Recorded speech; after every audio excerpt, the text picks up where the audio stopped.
సంవత్సరం పెద్దకొత్తపల్లి మండల కేంద్రంలో ప్రభుత్వ జూనియర్ కళాశాల ఏర్పాటు అయినప్పటికీ ఈ సంవత్సరం ఆలస్యంగా అడ్మిషన్లు ప్రారంభం చేయడంతో కొద్ది తక్కువగా అడ్మిషన్ రావడం జరిగింది.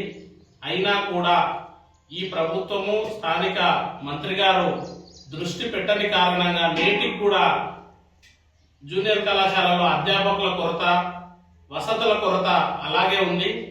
గతంలో కూడా వారిని కలిసి వసతులు ప్లస్ అధ్యాపకులను నియమించాలని కోరడం జరిగింది. వారి గత ఎన్నికల్లో కూడా నేను మొదటి ప్రాధాన్యత విద్యకి ఇస్తానని చెప్పిండ్రు. అది మాటల వరకే ఉన్నది కానీ చేతల్లో కనబడడం లేదు.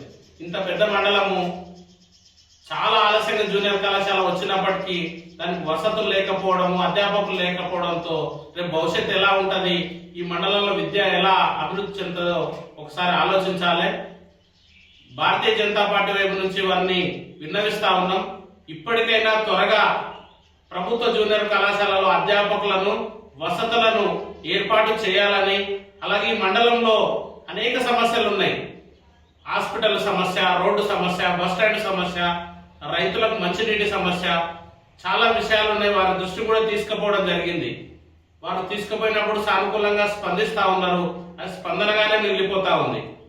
ఇలాగే గాన జరిగితే రాబోయే రోజులలో వారిని ప్రతిఘటించాల్సిన పరిస్థితి వస్తుందని భారతీయ జనతా పార్టీ నుంచి తెలియజేస్తా ఉన్నాం.